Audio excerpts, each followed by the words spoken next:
para que no se rieran de mí. Si la vida nos va cambiando la voz, la vida nos hace crecer, estirarnos. Yo no puedo ponerme los zapatos, las camisas y los pantalones de cuando tenía 8 años. Pero hay cristianos, hay creyentes que llevan toda la vida con la misma talla de pantalón y de camisa porque no han crecido. Se han quedado raquíticos, se han quedado enanos. ¿Es esto algo nuevo, algo que tiene que ver con el siglo XXI, que es algo de los últimos tiempos? No se equivoque, hermano. Ya en los tiempos bíblicos, en los tiempos de la primera iglesia primitiva, ya había estos problemas. Por ejemplo, el apóstol Pablo, me remito otra vez a la carta a los Corintios, le dice, sois niños en Cristo. No les puedo dar alimento sólido, porque si se le da una chuleta a un niño lo matamos. No puedo compartir con ustedes cosas profundas, no puedo usarles en otros aspectos de la vida. ¿Por qué? Porque os habéis quedado estancados, sois niños, carnales. Y claro, y como sois niños y carnales y no habéis madurado ni crecido, habláis como niños, pensáis como niños, hay celos, hay envidias, hay divisiones. Quítate tú para ponerme yo, porque os comportáis como auténticos niños, aunque lleváis toda la vida en la iglesia. Y también cuando uno lee la carta a los hebreos, pues también encontramos palabras como ya es tiempo de dejar los rudimentos y avanzar hacia la perfección, y comer comida sólida. Y es una tragedia cuando hay creyentes que no quieren crecer, están ahí tranquilos, ahí en su asiento un año y otro año y está bien, yo vengo, pero esa no es la voluntad de Dios. Dice la Biblia que cuando un pastor sale con su rebaño por las montañas, con frío, con calor, por la mañana, por la tarde, por la noche, a veces jugándose la vida con peligros tremendos, ¿para qué sale? ¿Para qué hace el esfuerzo ese hombre? Es que no hay otra cosa a la que dedicarse en la vida. Bueno, la Biblia nos enseña y nos da a entender tanto en el Antiguo, a través de la vida del rey David y de otros personajes, porque muchos patriarcas fueron pastores. Curiosamente, Abraham fue pastor, Isaac fue pastor, Jacob fue pastor, José fue pastor, David fue pastor y muchos fueron pastores. Y el esfuerzo que hacían era para poder ver que ese rebaño les daba leche, o les daba corderitos, o cabritos, o les daba lana, o les daba algo, pero nadie se está sacrificando año tras año, día tras día, pasando frío y hambre y jugándose la vida por nada. ¿Se da cuenta? Entonces el Señor ha invertido mucho en ti, hermano. ¿Sí o no? El Señor ha invertido mucho tiempo en nosotros, mucho. ¿Cuántos sermones tú has oído? ¿Cuántos más o menos? ¿100? 100. 200, 300, 400 y... El Señor quiere que toda esa semilla que ha sido plantada en tu corazón produzca fruto. ¿Y qué dice el Señor? ¿Qué dice el Señor de un árbol que no da fruto? ¿Qué hay que hacer con el árbol que no da fruto? Según el Señor. Cortarlo. Y si lo dejamos para que decore, no, es que no hay objetos decorativos en el reino de Dios. En otros aspectos sí, pero en la iglesia nadie es un objeto decorativo. Vamos a poner el púlpito aquí, una plantita y al hermano al lado, así, quietito, sin moverse. No hay objetos decorativos en el reino. Dice el Señor que llegó a maldecir el Señor Jesucristo a una higuera porque daba un aspecto pero eran falsos. Estaba cargada de hojas. Y se acercó y dice la Biblia que la maldijo porque tenía hambre y no había fruto en ella. Dijo, ¿para qué queremos una higuera que no dé fruto? Está inutilizando la tierra y impide el crecimiento de otros árboles. Alguien le dijo, bueno, vamos a darle otra oportunidad, vamos a abonarla, bueno, ok, una oportunidad más. Pero si no da fruto, me la cortan y la tiran al fuego. Así de claro. Entonces cuando uno va a la palabra del Señor, en el capítulo 16 de Marcos, vimos la semana pasada que el Señor a sus discípulos primero les reprochó su incredulidad y su dureza de corazón. Versículo 14, Marcos 16, 14. Les reprochó, les echó en cara lo duro que todavía eran, lo incrédulos que todavía eran. ¿Cómo es posible que a veces le cuentes a un cristiano un milagro y te diga, bueno, ya no sé, no será una exageración lo que me estás contando? ¿Cómo puede ser que haya cristianos que duden del poder de Dios? ¿Cómo puede ser que haya iglesias y denominaciones enteras que digan que hoy en día Dios no hace milagros? Entonces, ¿yo qué soy? Si yo entré a la iglesia la primera vez en mi vida a robar, y entré enfermo, y entré endemoniado, que no podían conmigo 8 hombres. ¿Y yo qué soy? Señor, ese día me sanó, me salvó y me liberó. Y eso tenía 17 años, voy a cumplir 55 dentro de unos meses. Y nunca más el enemigo me volvió a meter mano ni a meterse dentro de mí ni experto. ¿Por qué? Porque el Señor hace una obra total, rotunda y absoluta. Tuve años en psicólogos, años en psiquiatra, amarrado con camisas de fuerza, de un hospital a otro. Y todo era inútil hasta que vino el Señor y me salvó, me liberó y me transformó la vida. ¿Cómo que Dios no hace milagros hoy en día? ¿Pero quién dijo ese disparate? Lo que pasa es que no los hace a través de tu vida, ni tú los ves, porque tú eres un incrédulo. Que tienes la cabeza así de gorda, llena de Biblia, pero tu corazón está seco porque no tienes comunión con Dios. Y el Señor, cuando va a su palabra, nos dice: prediquen el Evangelio. Pero espere un momento. Pero cuando usted predica el Evangelio, cuando usted obedece y pone en práctica la palabra, dice: señales seguirán. Las señales siguen. No es que usted tiene que ir detrás de las señales, no, yo no sigo ni señales ni sigo a nadie, yo sigo a Cristo. Y dice la Biblia que el bien y la misericordia tienen la orden de parte del Creador de seguirme hasta el fin del mundo.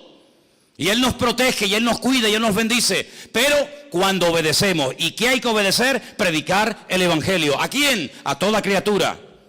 ¿Eso lo dice la palabra de Dios, sí o no? Ir por todo el mundo y predicar el Evangelio a toda criatura. Está hablando con judíos, no está hablando en una iglesia evangélica, donde es normal predicar el Evangelio. ¿Qué vamos a predicar? Donde es normal ir a China, a Japón, a Cuba, a América, a Europa. No, estamos hablando hace 2000 años con un grupito pequeño de judíos. Y los judíos decían: yo no salgo de mi tierra para nada, porque fuera de mi contorno, fuera de mi frontera, lo que hay son los goyim.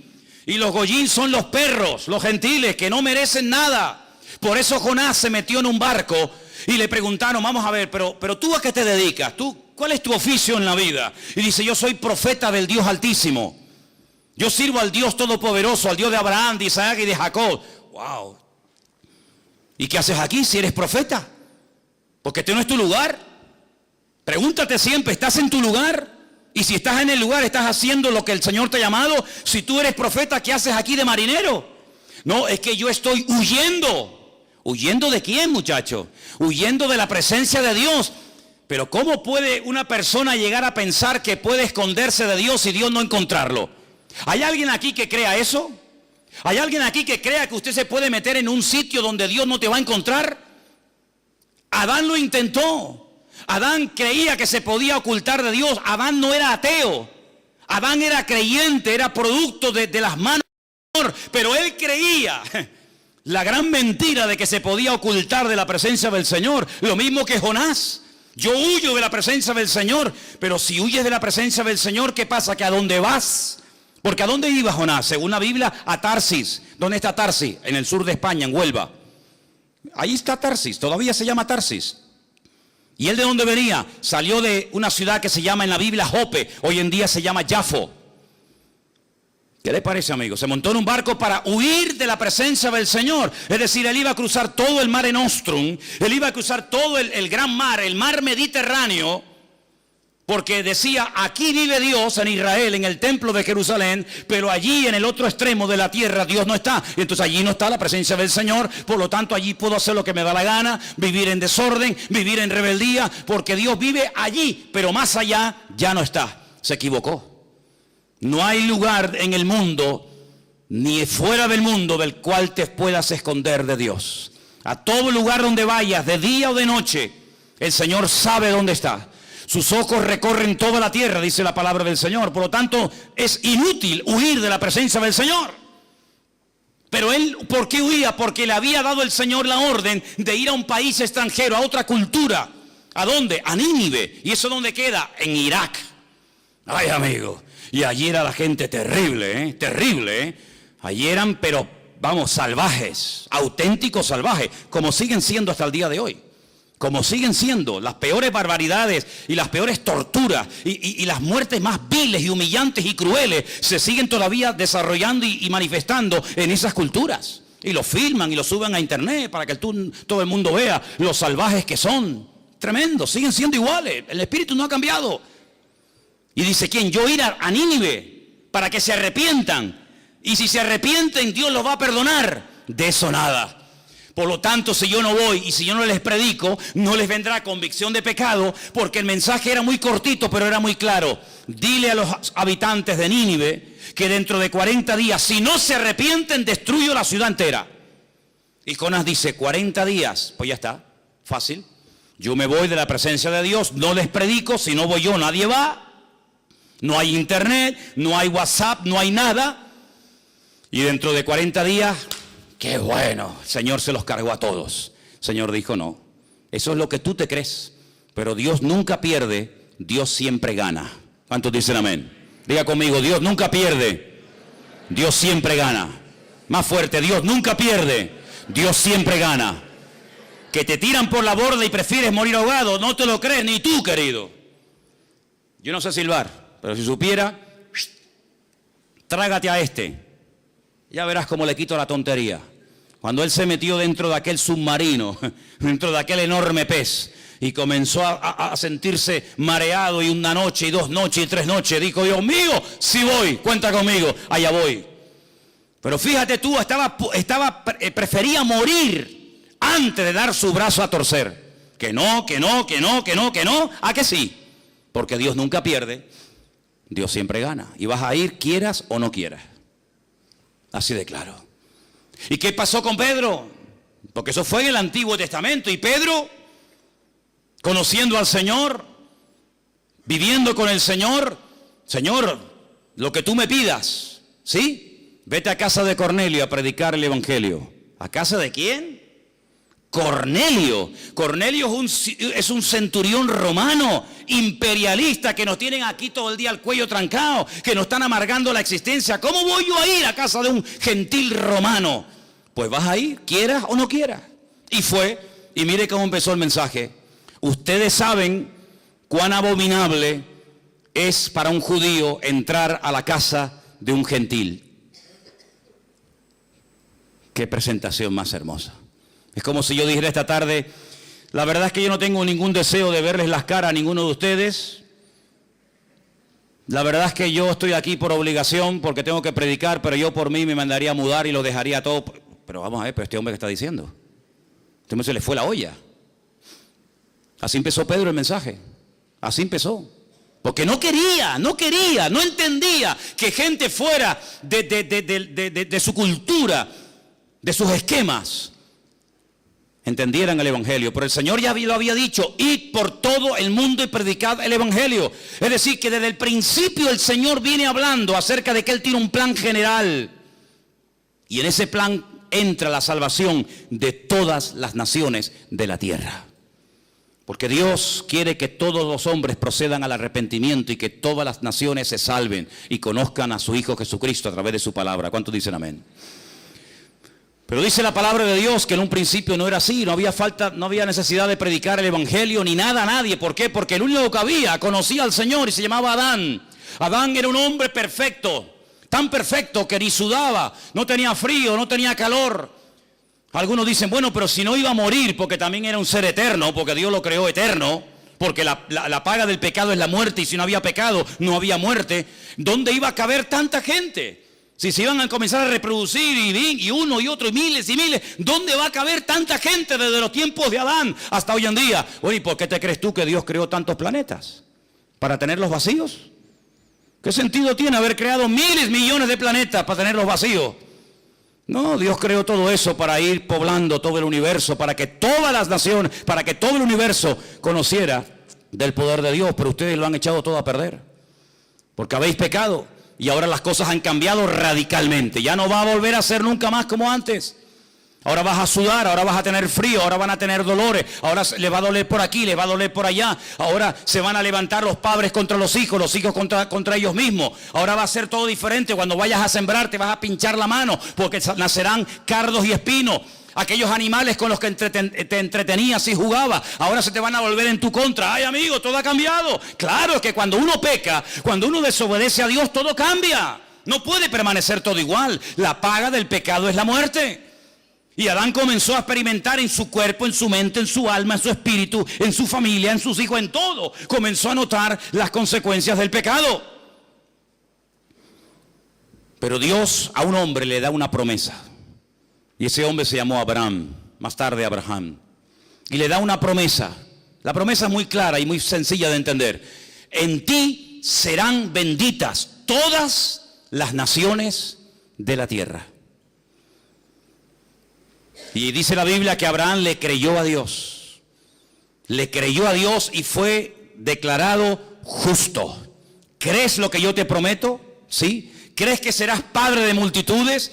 ¿Crees que saldrá un día alguien de tus lomos y será un instrumento de bendición para todas las naciones de la tierra? ¿Lo crees? Y Abraham dijo, lo creo. ¿Dónde se escribió eso? En ninguna parte, no hacía falta. Él le creyó a Dios y su fe fue contada por justicia.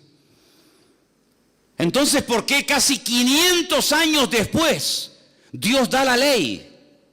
Si ya había dado la promesa y Abraham la había creído, ¿para qué tuvo que dar la ley?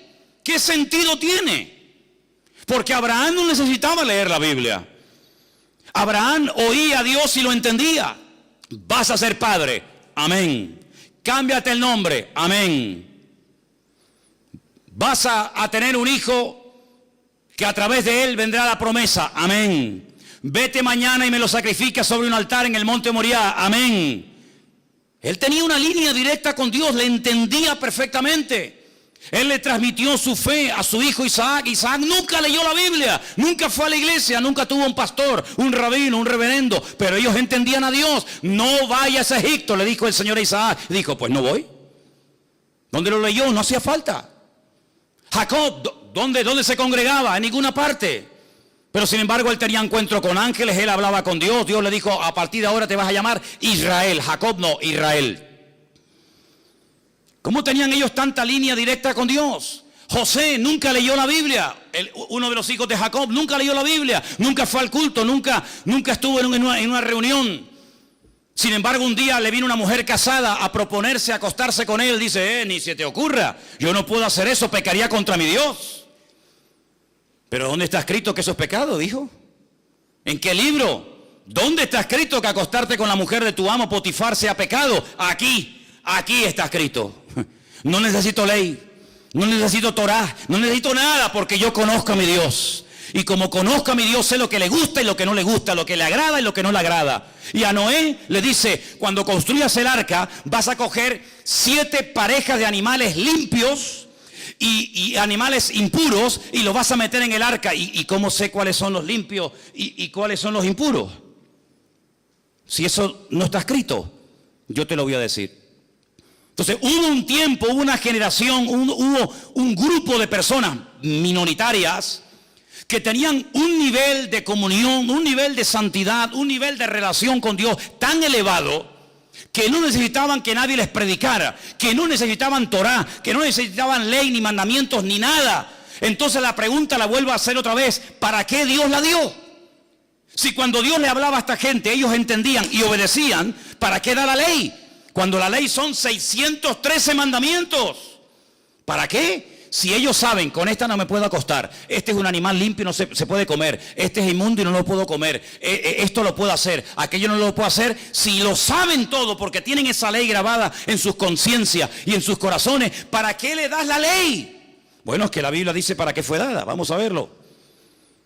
Gálatas capítulo 3, verso 19. Porque esta pregunta que yo estoy lanzando hoy a todos ustedes, esta pregunta no es la primera vez que un ser humano se la hace en la historia de la humanidad. Esta pregunta ya se la han hecho miles a lo largo de la historia. Por lo tanto, tiene respuesta. ¿Dónde está? En la Biblia. Vamos a verla. Gálatas capítulo 3, versículo 19. ¿Lo tienen, hermanos? ¿Para qué sirve la ley? Porque Abraham no la necesitó. Abraham se circuncidó él solo. Él solo, sí, él y a su hijo y al otro y al otro. Entonces, ¿para qué fue o para qué sirve entonces la ley? Amigo, escucha esto. Es que la ley fue añadida a causa de las transgresiones. Porque no todo el mundo era como Abraham, no todo el mundo era como su hijo Isaac o como su nieto Jacob, no todo el mundo tenía la espiritualidad y la santidad y el nivel de relación como tenía José.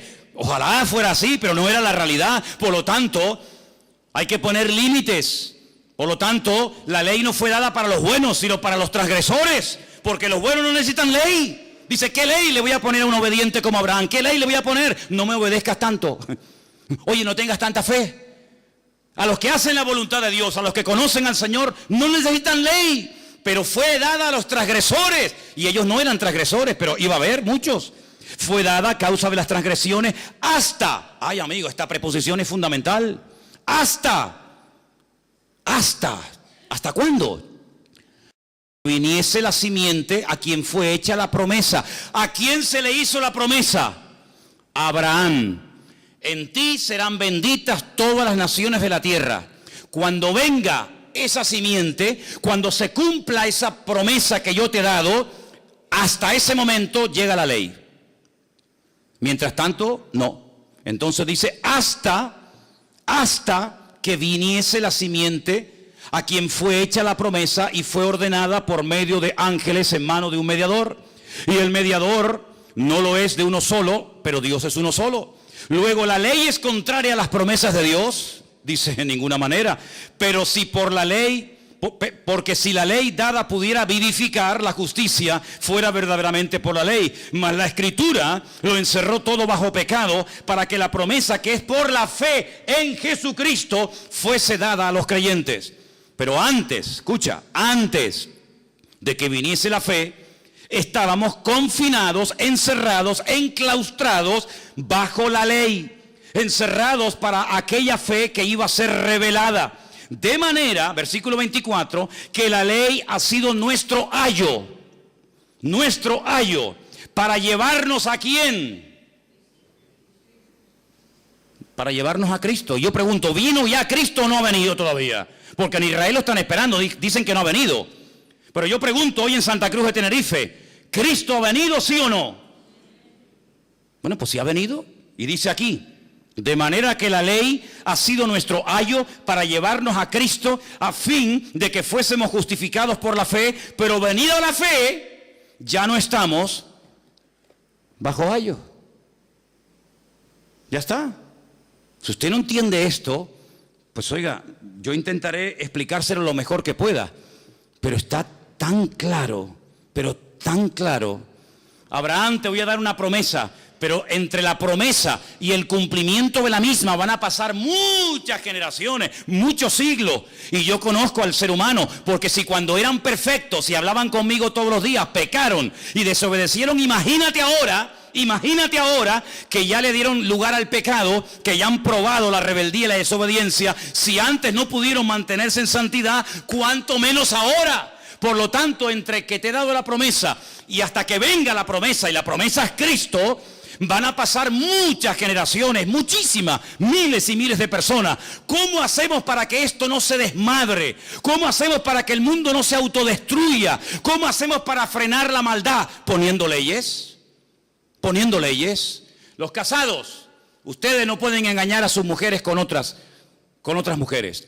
Mujeres, ustedes tienen que ser fieles a vuestros maridos. Hijos, tenéis que obedecer a vuestros padres. Agricultores, tenéis que hacer esto y esto y esto. Ganaderos, tenéis que hacer esto, esto y esto y esto. Solteros, casadas, viudas, y hay un montón de leyes. Pero si yo sé que de aquí al Puerto de la Cruz o de aquí a los cristianos no puedo ir a más de 120, porque yo lo sé, ¿sí o no? Yo no necesito que por el camino me pongan carteles y carteles y carteles y carteles y carteles. 120, 120. Pero si ya lo sé. Pero entonces, ¿por qué se ponen? Porque siempre habrá alguno que aún, a pesar de que lo sabe, se va a pasar el límite y va a querer ir de 200. Y después pasa lo que pasa. Si yo sé que en España se circula por la derecha y los que me vienen por la izquierda, yo no necesito tantas indicaciones, porque ya lo sé, ya lo aprendí, ya lo sé de toda la vida.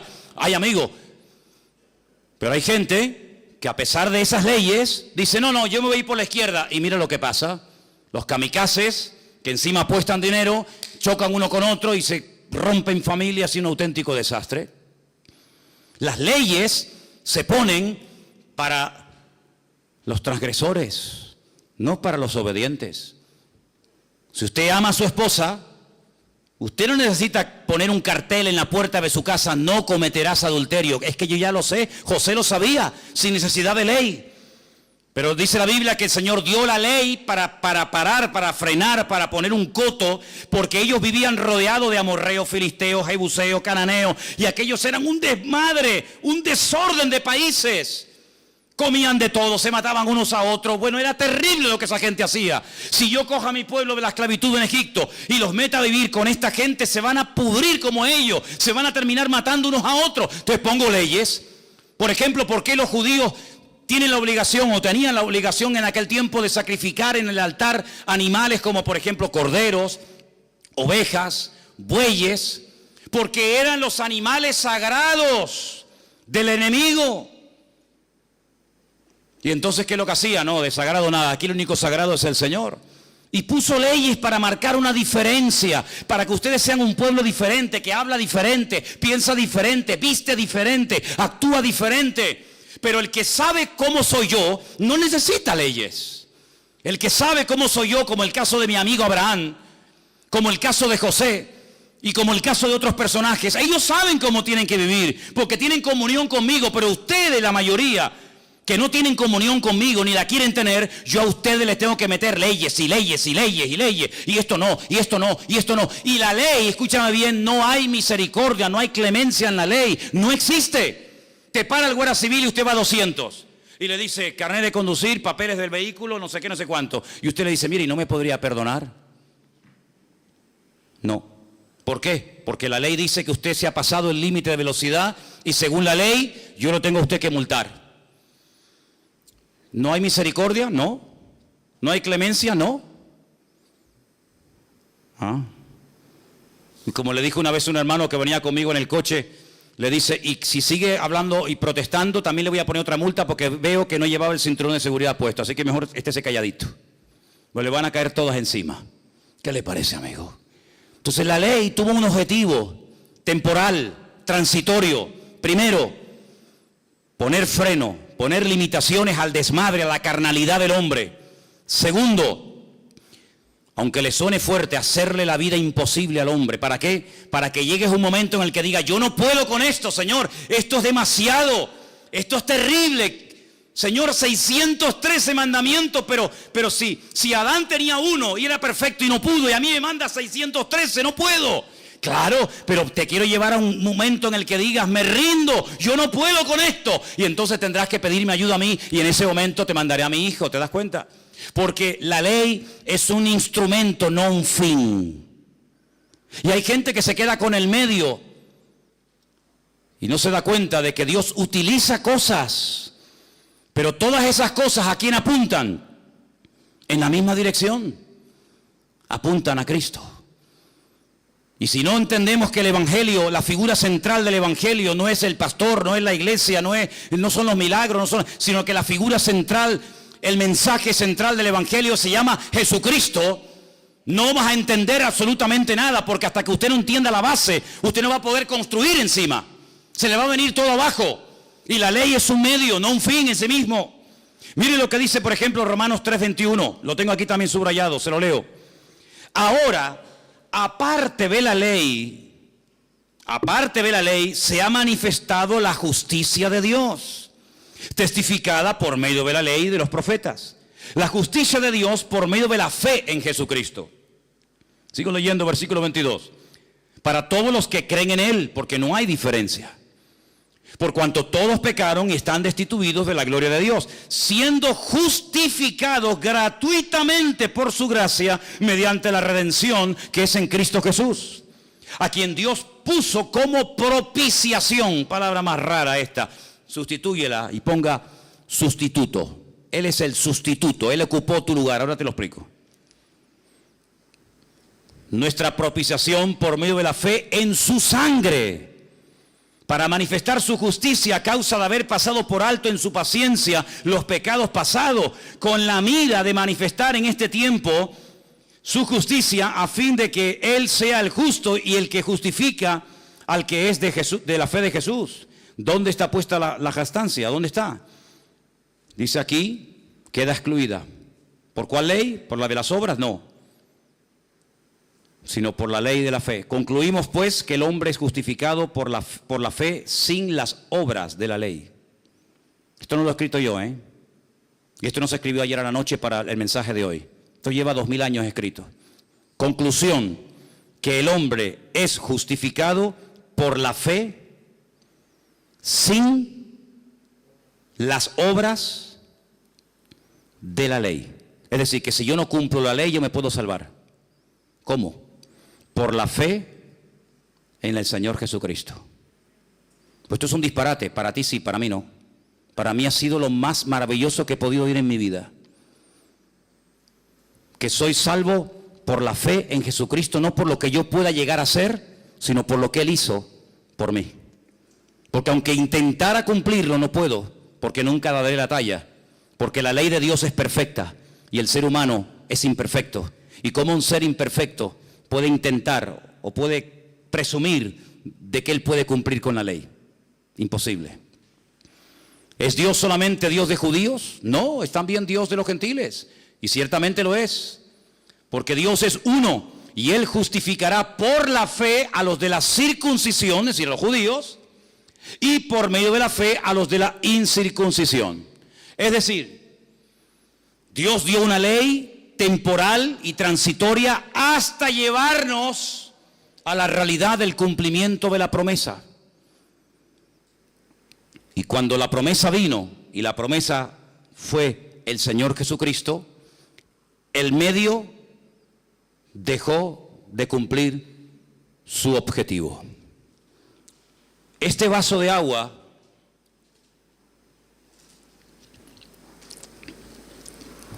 es simplemente un medio para depositar en él agua. Pero el valor no está en el vaso. El valor está en su contenido. Y para poder transportar de un lugar a otro el agua no lo puedo llevar en la mano. Lo tengo que llevar en un recipiente. En este caso el vaso o la botella. Pero cuando yo bebo el agua, ya el vaso no tiene ninguna razón de ser. ¿Qué es más importante, el contenido o el continente? ¿Qué es más importante, el medio o el fin? ¿Qué es más importante, aquello que se utilizó para llevarme a Cristo o Cristo que fue el cumplimiento de aquel medio por el cual Dios estableció la ley? Decide tú, tienes que decidir. Nosotros tenemos la capacidad de elegir el tipo de vida que vamos a llevar delante del Señor. Bueno, y entonces, ¿qué pasa con los mandamientos de la Biblia? Me refiero a los del Antiguo Testamento. Vamos a poner un ejemplo y vamos a proponer en esta tarde el cumplirlos a rajatabla. Voy a llevarles, por ejemplo, a dos versículos, Éxodo 23 y Levítico 23, ¿vale? Vamos a hacer la prueba. Éxodo, repito, 23:14. Y el otro es Levítico 23 también. Los dos capítulos 23. Vamos a ver. Vamos a ver. A ver qué nos conviene más. Éxodo capítulo 23. Dije que es versículo 14. Vale, vamos para allá. 23:14. 3 veces en el año me celebraréis fiesta. 3 veces en el año me celebraréis fiesta. Halloween, Semana Santa y Navidad. ¿No? Eso no dice aquí. Pero que dice que hay 3 fiestas en el año que tengo que celebrar. Vamos a ver cuáles son. La fiesta de los panes sin levadura guardarás. 7 días comerás los panes sin levadura, como yo te mandé en el tiempo del mes de Abib. El mes de Abib, ¿cuál es ese mes? ¿Cuál es el mes de Abib? ¿Qué significa Abib? Tel Abib. ¿No hay una ciudad que se llama Tel Abib? ¿Y Abib qué significa? Primavera. Como yo te mandé en el tiempo de la primavera. Porque en ese mes saliste de Egipto y ninguno se podrá presentar delante de mí con las manos vacías. Bien, ya sé cuál es una. Los panes sin levadura. 7 días comiendo panes sin levadura. Vale. Segunda, la fiesta de la siega. Bien. Y después, si quiere, podemos leer la otra que también nos dice que era la fiesta de los tabernáculos. Está en Levítico 23:34. Y ahora dice, 3 veces en el año, versículo 17, estoy aquí, 3 veces en el año se presentará todo varón delante del Señor. Vale, entonces según el Antiguo Testamento, estamos tratando de hacer una prueba práctica, objetiva, para ver si podemos cumplir con esto. 3 veces al año dice el Señor en su palabra que todo varón, luego las mujeres quedaban excluidas. No me dijeron nunca eso. Yo no sé lo que ustedes le dijeron, yo sé lo que estoy diciendo. Las mujeres no tenían obligación de hacerlo, los hombres sí. 3 veces al año, fiesta de Pascua o Pesaj. Pesaj significa saltar. Saltaron de la esclavitud a la libertad. Un poquito más adelante, 50 días más adelante, la fiesta que llamamos nosotros Pentecostés o Shavuot, la fiesta de las semanas. Y al final, casi entre septiembre, generalmente octubre, una fiesta que se llama la fiesta de los tabernáculos. Pero la pregunta es, ya sé el nombre de las fiestas, ya sé cuántas fiestas son, pero ¿dónde se celebraban? ¿Dónde se ponían en práctica estas fiestas? ¿Dónde? ¿Dónde? En el sitio que estableciera el Señor tu Dios. ¿De dónde huía Jonás? ¿De Tacoronte? ¿De la matanza? ¿De dónde huía Jonás? Él huía de Jerusalén, huía de Israel, porque en la mentalidad del judío se les metió hasta en los tuétanos que Dios vive en el templo de Jerusalén. Por eso yo cuanto más me aleje de Jerusalén, más me alejo de la presencia de Dios. Mira, hasta el día de hoy, hermano, escuchen bien esto. Hasta el día de hoy en Israel está la creencia de que el mundo son como grandes círculos concéntricos. Cuanto más lejos vivas de Jerusalén, más lejos vives de Dios. Si tú vives dentro de Israel, estás más cerca de Dios. Pero si vives en el norte de Israel, no estás tan cerca de Dios como el que vive en el centro de Jerusalén. ¿Por qué? Porque en Jerusalén era donde vivía el gran rey, no donde vive, donde vivía el gran rey. Pero dentro de Jerusalén había una montañita, un monte llamado el monte Moriah, y dentro del monte había un edificio, y dentro del edificio había 2 habitaciones, y dentro de ese edificio había una en particular, pequeñita, que era el Santo Santorum, el lugar santísimo, donde estaba allí el arca de la alianza, y donde entraba una vez al año, en el día del Yom Kippur, el sumo sacerdote. Ese era el hombre que vivía más cerca de Dios. Los demás vivían, depende, a 4 kilómetros de Dios, a 5 kilómetros de Dios, a 8 kilómetros de Dios. Esa era la mentalidad. Esa era la mentalidad que había. Y el Señor dice, me celebraréis estas 3 fiestas anuales donde yo lo dijere, donde yo lo estableciere. Bueno, venga, va. A ver, tubillete.com. Vamos a sacar billetes para poner esto en práctica. Estamos ahora en la fiesta de la... ¿Cómo es? La fiesta de la Pascua. Muy bien, venga, tubillete.com. Mañana sacamos un billete, salimos desde Tenerife Sur, paramos en Madrid o en Barcelona y de ahí cogemos otro avión y nos vamos a Tel Aviv. Llegamos a Tel Aviv, cogemos la guagua y nos vamos a Jerusalén. Cuando lleguemos a Jerusalén decimos, oye, una pregunta. ¿El monte Moria aquí dónde queda? Pues claro, uno se imagina el monte Moria como las cañadas del Teide, ¿no? El monte Moria es un monte muy chiquitín, que lo han aplanado encima para poder construir. Y entonces llegas y te dicen, no, el monte Moria está dentro de la ciudad vieja de Jerusalén. Venga, nos metemos por donde entramos, por la puerta de Damasco, que la conocen muchos de ustedes, que hemos ido allí. Venga, entramos por la puerta de Damasco. Empezamos a darnos codazos con todo el mundo porque es una calle abarrotada, cruzamos todo el barrio árabe, follón tremendo, llegamos al control militar. Allí nos quitamos las chaquetas, los bolígrafos, los móviles, todo, y ya pasamos del barrio árabe al barrio judío. Ya estamos allí estamos en el muro de los lamentos, en el Col del Hammurabi, el muro occidental, ¿vale? ¿Y ahora qué hacemos? ¿Dónde está el monte? Está allá arriba. ¿Y cómo subimos? Bueno, como tú no eres musulmán, tú no puedes subir por cualquier parte. Solamente hay una puerta de acceso, una escalera de madera de acceso para los no musulmanes, y es esa. Entonces tienes que ponerte en la cola, no se te ocurre llevarte una estrella de David, una cruz, una Biblia, porque te prenden fuego allí mismo. Entonces tienes que hacer una cola enorme, enorme, y cuando llegas arriba y cruzas el puente de madera, y llegas allí arriba y dices, Salem Aleikum Salam, Alhamdulillah, Zukra. Vamos a buscar el templo. Y te dice, ¿el qué? Claro, como a lo mejor no habla español, le tienes que decir el Bet Hamidash. Aquí no hay Bet Hamidash. Aquí hay 2 mezquitas. Una allí y otra aquí. Aquella se llama la mezquita de Omar. Y aquella se llama la mezquita de Al-Aqsa. ¿Pero y el templo? Porque yo he leído aquí que tengo que venir al templo del Señor 3 veces al año y he venido de Tenerife. Y todos estos conmigo. Pues aquí no hay templo. Y como se ponga chulo, le damos una paliza y lo tiramos del muro abajo. Y no es la primera vez que lo hacen, ¿eh? Entonces me vengo a Tenerife frustrado porque digo, Señor, no puedo cumplir tu palabra, Señor. No puedo. Porque la voy a cumplir ¿dónde? En mi casa. Eso no vale. No vale. Es que es allí. Es decir, que los cristianos españoles que vivían en el sur o en el norte de España tenían que viajar 3 veces al año a ir a Jerusalén. ¿Me estás diciendo eso? Exactamente te estoy diciendo eso. Y si no quería, eso es otro tema. Pero el Señor dijo 3 veces al año se me van todos a Jerusalén a celebrar la fiesta de Pesach, la fiesta de Shavuot y la fiesta de los tabernáculos, la fiesta de Sukkot. Pero Señor, si yo lo quiero hacer hoy en día yo cojo tu palabra y la interpreto literal y la quiero poner en práctica, no puedo. Y si no hago las cosas como tú me has dicho, ¿qué hago entonces? Bueno, pues si no puedes hacer las cosas como yo he dicho, no las hagas, porque para hacerlas mal, mejor que no las hagas. Pero ¿y entonces cómo hago? Bueno, entonces lo que tengo que ir a la Biblia a buscar una respuesta a mi incertidumbre, a mi problema. Señor, ¿qué hago?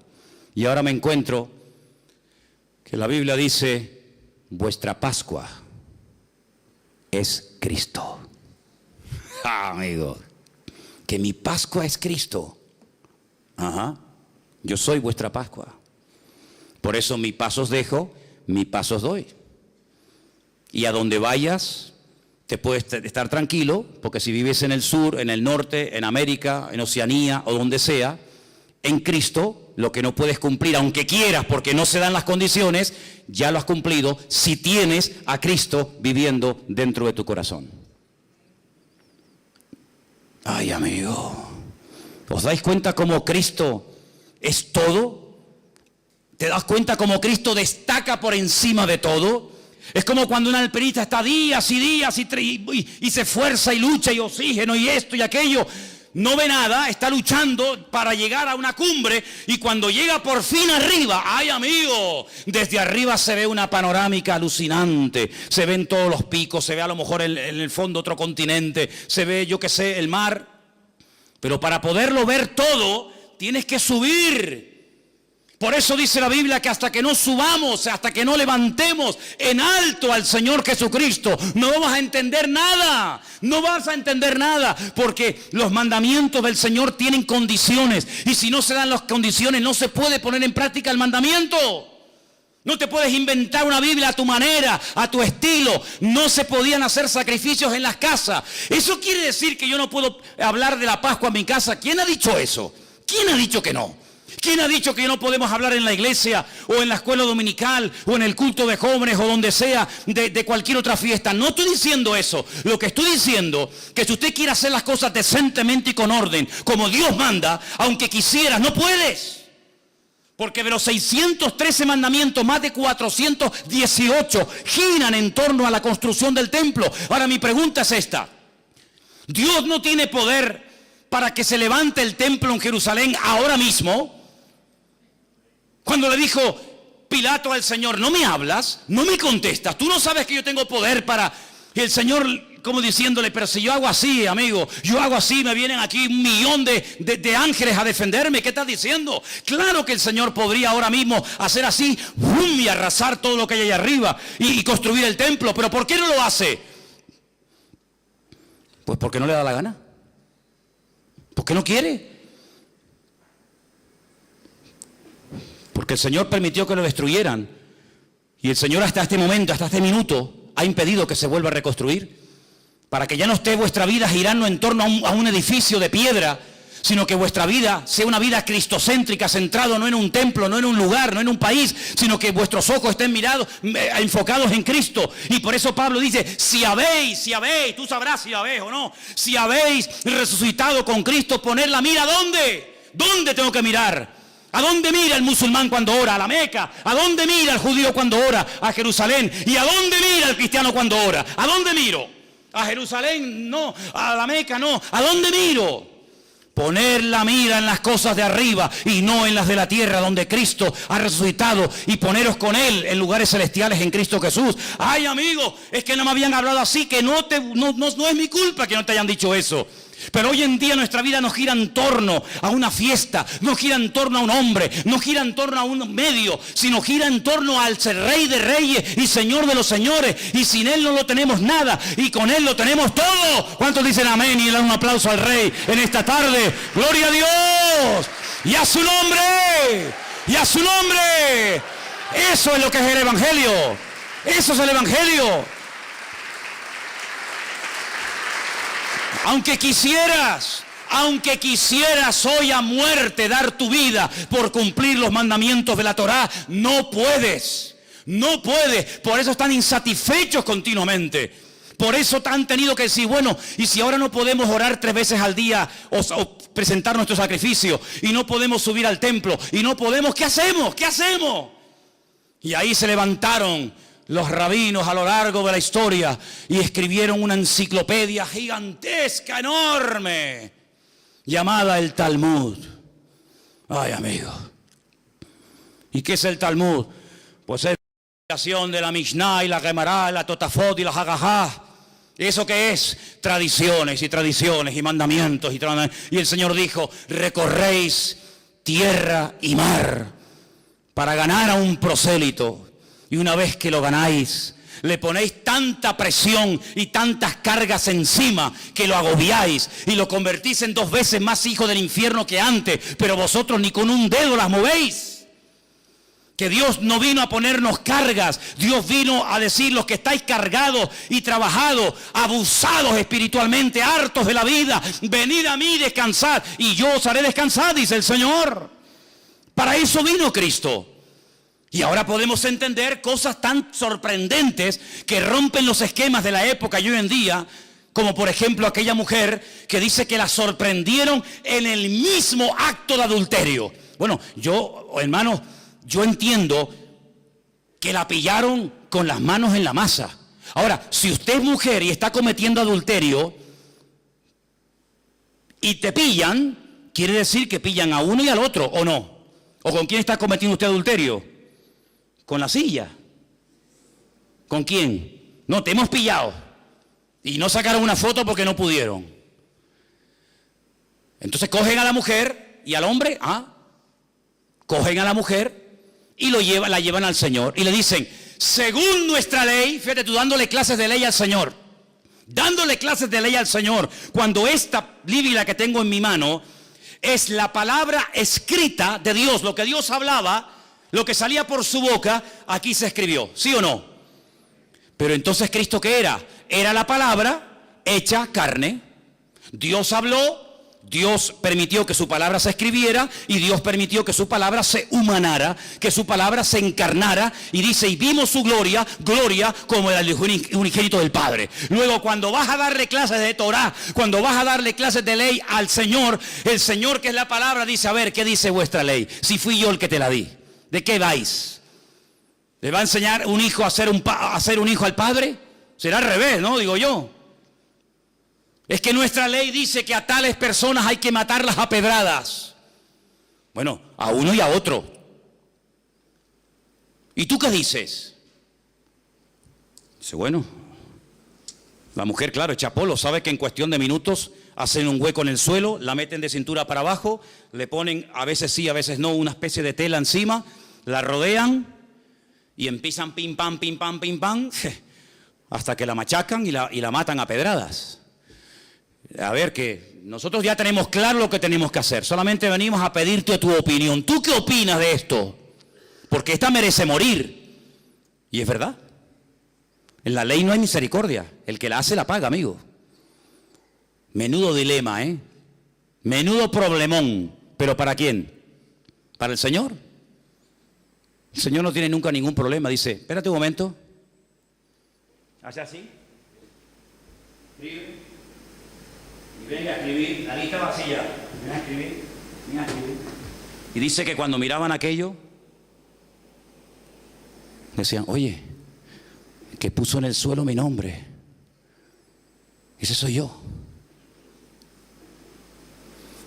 Claro, porque la inmensa mayoría que estaban allí condenando a los demás, ellos también habían tenido relaciones con ella. ¿Qué te crees? El que tiene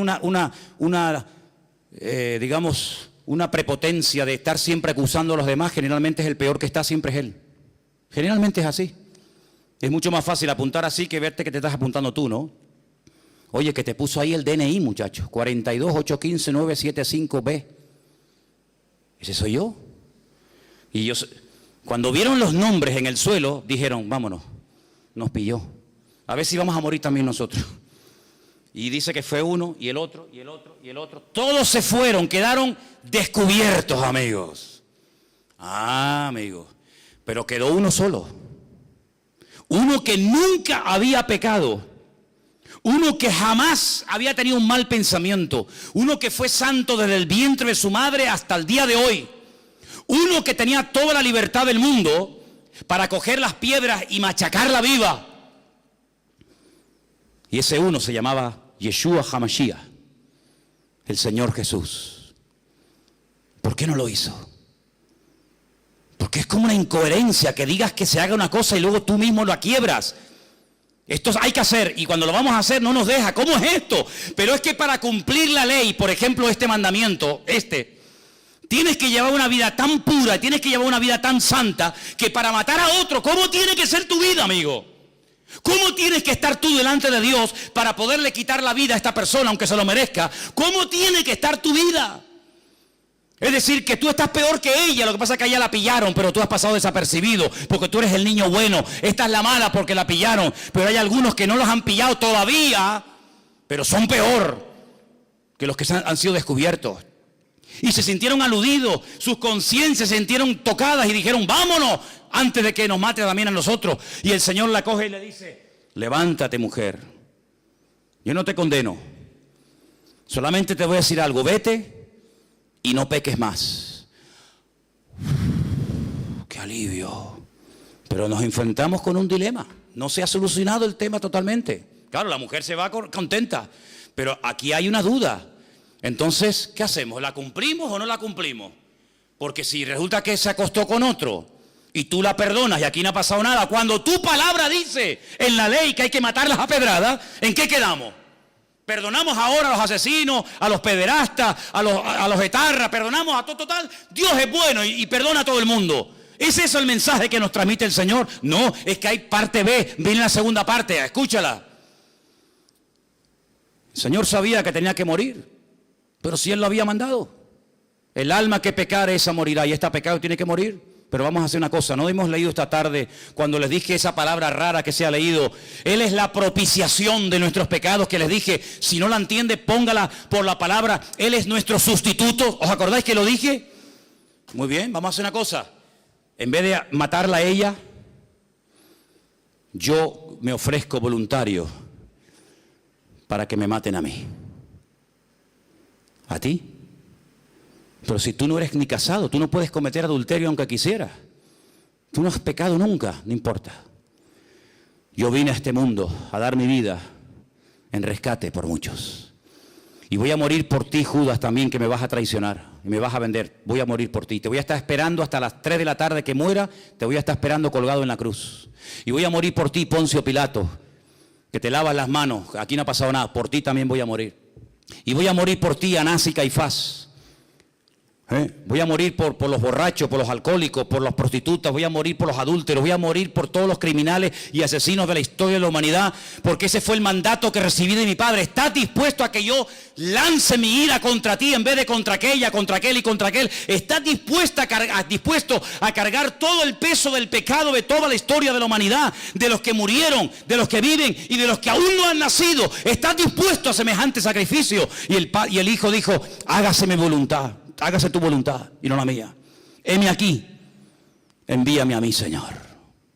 Entonces, cuando Cristo muere por esa mujer y por todos y cada uno de nosotros, cuando Él resucita, una mujer se lo encuentra y lo va a abrazar y dice, espera un momento, espera, no me toques todavía porque aún no he subido. Aún no he subido, aún no he ido a la presencia de mi Padre a decirle, Padre, mira, lo hice todo como tú me pediste, mira. Me traspasaron, me acribillaron, me torturaron, me escupieron, me hicieron de todo. Y el Padre acepta la sangre de su amado Hijo Jesús, le da unas vestiduras nuevas. Cuando se presenta el Señor y entra en aquella habitación donde están llorando y asustados y muertos de miedo, como hemos leído esta noche, dice, Shalom Alejem, paz a vosotros. Ya no tienen que tener miedo de nada ni de nadie, porque vengo con un mensaje de mi Padre, y es que le ha perdonado los pecados a todos ustedes. Así como a Adán, Dios le dijo, fuera, fuera de mi vista, fuera del jardín del Edén, porque has pecado, le has hecho más caso al diablo que a mí y no mereces estar conmigo. Ahora lo que se perdió en Adán, lo recuperamos en Cristo. Y Cristo dice, ni se te ocurra ir en tu propia justicia, que yo cumplo la ley, que ni se te ocurra, porque no sales vivo de la presencia de mi Padre.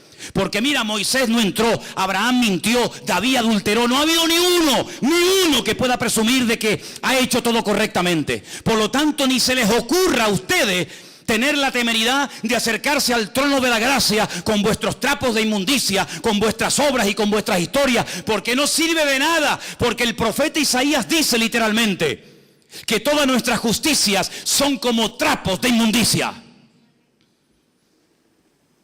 Y si quieren se lo digo en hebreo, como compresas usadas. ¿Eso dice en hebreo? Sí, Señor. Todo lo mejor que me puedan ofrecer, ese es el concepto que Dios tiene de lo mejor. Imagínate de lo peor.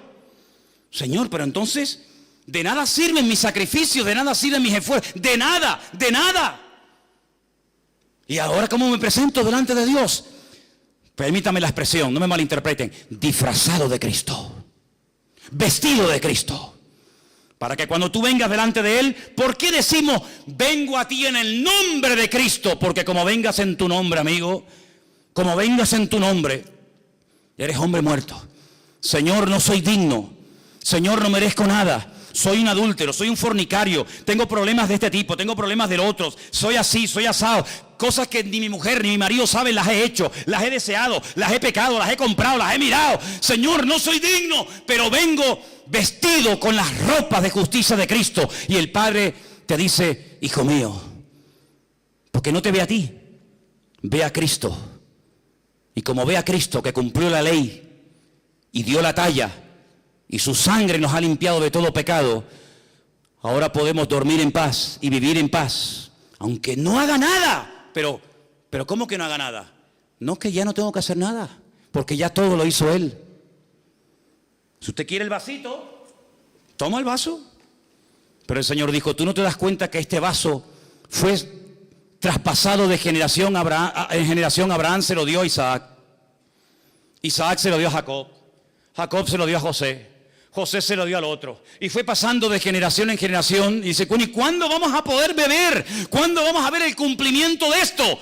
Y llegó Cristo y dice, del vaso del que yo bebo, vosotros también beberéis. Y no entendieron en ese momento nada. Pero hubieron personas que sí entendieron el mensaje. Lo entendieron mucho más claro que los religiosos. Porque el espíritu religioso embota la mente. El espíritu religioso fanatiza al pueblo. El espíritu religioso esclaviza la mentalidad de la gente. Y por eso los religiosos eran capaces, terrible hermano, de ver a una pobre mujer, 18 años asistiendo al culto y no le hacían ni caso. Porque está enferma y encima es mujer. Pero Cristo entró a la sinagoga y le dice, mujer, ven para acá, quedas libre de tu enfermedad. Y se enderezó y comenzó a glorificar a Dios. Y veía a un leproso y decían los judíos, uy, un leproso, uy, que me contamina y me tengo que ir a mi casa de una semana sin poder entrar al templo. Ni loco me acerco yo a un leproso. Y el Señor hacía así y lo tocaba. ¿Qué va a manchar, qué va a contaminar al Señor? Un leproso nada lo puede contaminar, porque Él es bendito y santo por los siglos de los siglos. Amén. ¿Cuántos dicen amén? Y por eso fue una sinagoga y le dijo a un ciego, mira, sé libre de tu enfermedad. Y al otro lo sanaba y al otro no sé qué. Y claro, luego venían, bueno, pero no puede ser. ¿Cómo? Vamos a ver, es que hoy es Shabbat. Hoy es Shabbat. ¿Y? Es que en Shabbat no se puede hacer esto. ¿Cómo que no? ¿Quién dijo eso? No, es que ya. ¿Y quién te sanó a ti? Yo no sé cómo se llama. ¿Y cómo te sanó? No, me puso barro en los ojos y me mandó al estanque de Siloé, que está en la otra punta de Jerusalén. Yo he estado en el estanque de Siloé, ¿te acuerdas, Carmen, cuando nos metimos por abajo? Que por poco te mueres allí, ¿eh? Un estanque enorme, kilómetros por debajo de tierra, lo mandó a la otra punta. ¿Por qué no lo mandó al estanque de Betesda, que está allí pegadito?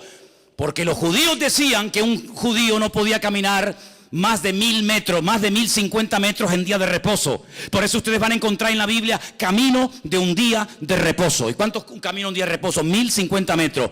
Pero si me voy al estanque de Siloé, entre que voy y vengo, Hay más de 1050 metros.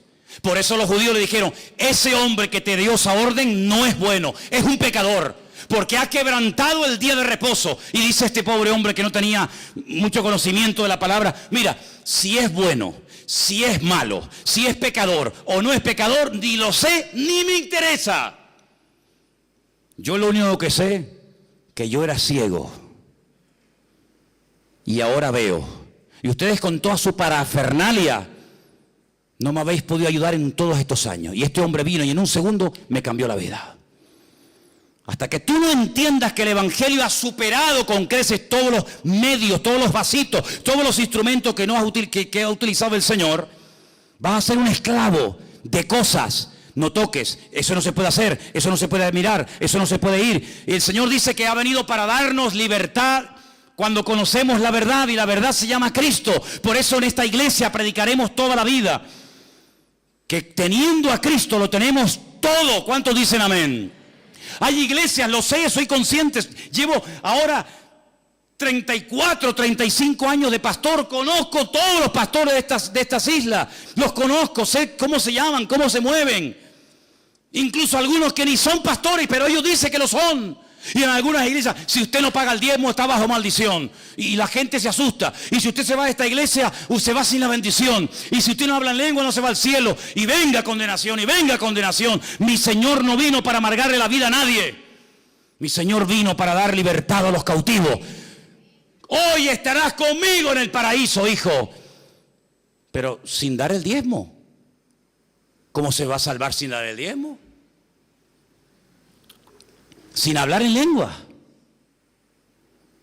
sin ayunar, sin evangelizar a nadie, así, por la buena. Hoy estarás conmigo en el paraíso. ¿Pero qué ha hecho este hombre? Nada. Es que no puede hacer nada. El que lo está haciendo soy yo.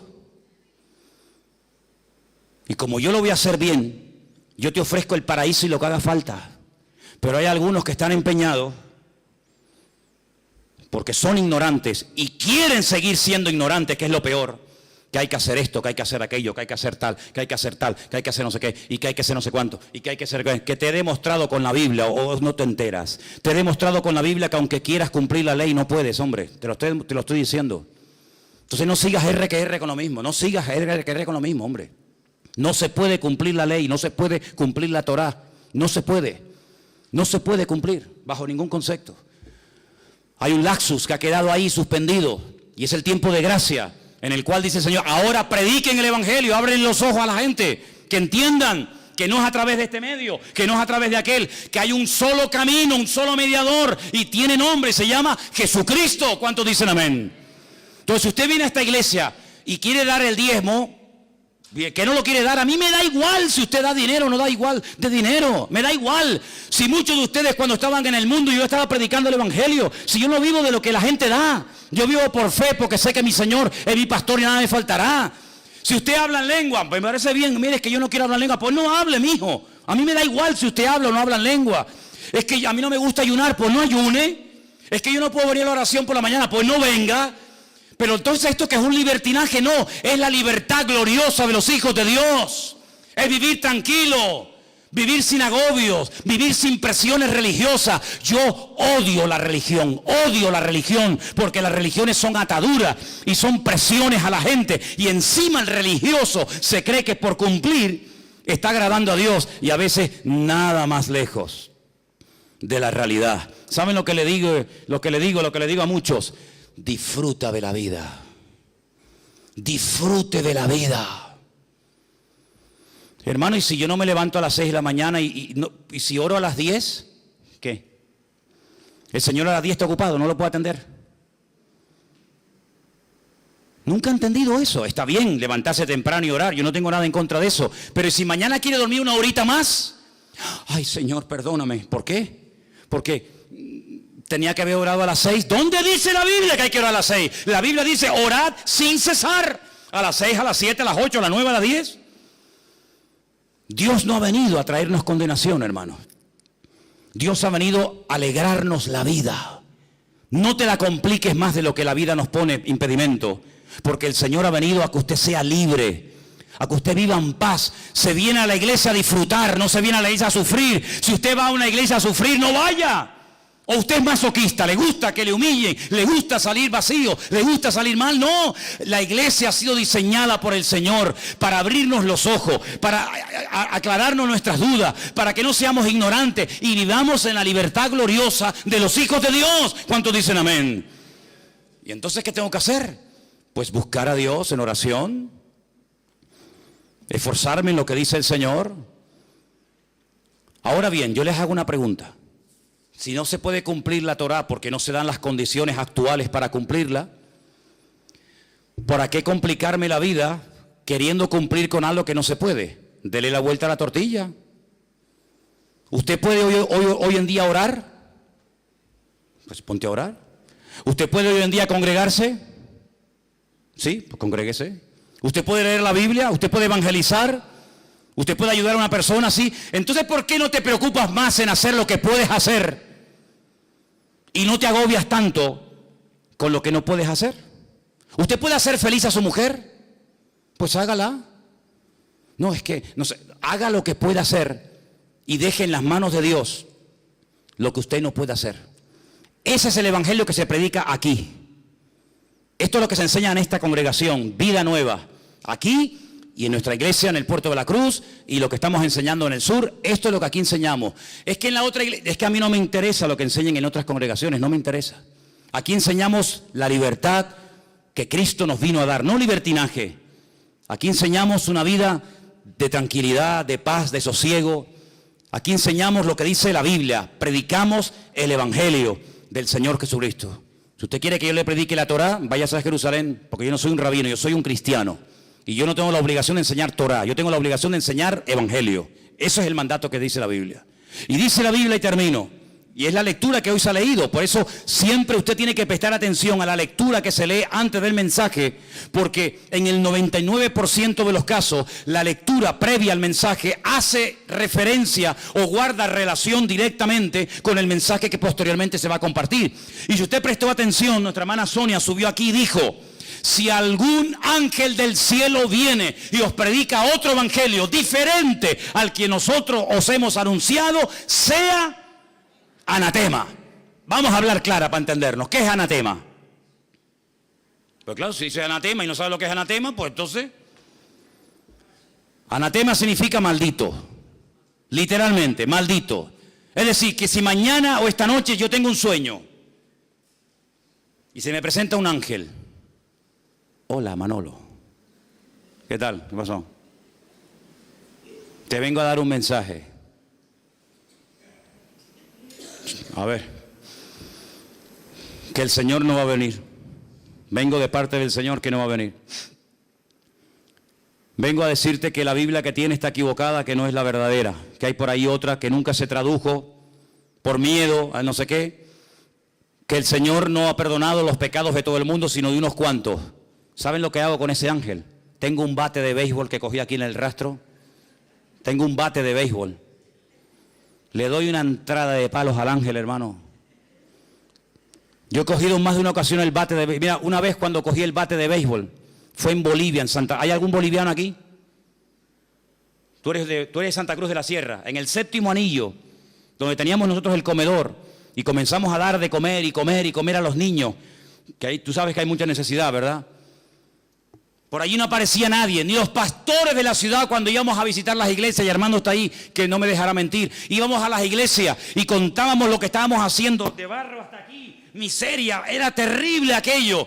Y nos decían, pues no sabíamos que aquí había eso. Y tú eres de aquí de Bolivia, y yo vengo de 15.000 kilómetros y sé más de la miseria que hay en tu barrio que tú. Pues tú, ¿qué pastor eres? ¿Qué evangelio predicas tú? Y lo llevábamos al barrio y se quedaban asustados. Llevamos un día un montón de doctores para que examinaran a los niños y decían, ay, estos niños qué sucios. Claro, ¿qué quiere? A los pocos días de estar allí predicando el evangelio y de haber inaugurado un comedor, hicimos una campaña evangelística y el barrio contento, bueno, la gente venía, era aquí una pasada. Ay, amigo, me dicen unos niños, hay por allí unos señores que también están como ustedes repartiendo folletos y Biblia. Y digo, ¿sí? Pero si aquí nunca ha venido nadie, ¿dónde están? Y me fui, ¿y saben quiénes eran? Ya saben, ¿no? Los testigos de Jehová. No habían ido nunca en la vida, pero ahora que veían que la gente venía a escuchar la palabra, ahora ellos también venían a repartir comida, ahora ellos también venían de bueno. ¿Sabe lo que hice? Me da igual lo que usted opine, ¿eh? Me da exactamente igual. Ya a las alturas que estoy, me fui, cogí un palo así, me acerqué a los testigos de Jehová y le dije, mira, sinvergüenza, aquí estas criaturas han estado pasando hambre y frío y miseria, y habéis sido incapaces en toda vuestra vida de haber venido aquí, y ahora porque veis que dando comida la gente viene a ver el evangelio, ahora vienen. Te doy 2 minutos para que desaparezcan del barrio. Como no se vayan del barrio, me lío a palos con ustedes y me quedo solo. Y los saqué a todos del barrio. No fueron más en el tiempo, yo no sé si fueron después, pero mientras yo esté aquí, aquí no entra un demonio de esto, utilizando malamente la palabra para... Y los saqué, bueno, no, gracias a Dios no tuve que darle ningún garrotazo a nadie, pero estuve dispuesto a darlo. Porque el Señor Jesucristo un día entró al templo y le dijo, ustedes son unos sinvergüenza, que utilizando la bondad del pueblo, que quieren beneficios al Señor, ahora vienen aquí y ponen unos precios abusivos y están convirtiendo mi casa de oración en una cueva de ladrones. Pero yo digo, ¿y cuántas cuevas de ladrones hay hoy en día? Que afuera pone iglesia no sé qué, iglesia no sé cuánto. Hermanos queridos, hay que espabilar y hay que darnos cuenta de que el evangelio ha venido para darnos libertad. ¿Usted quiere vivir en esa libertad? Bienvenido sea. ¿No quiere vivir en la libertad de Cristo? Bueno, pues que Dios le bendiga. Pero en esta congregación no adaptamos la doctrina a usted. Usted no está aquí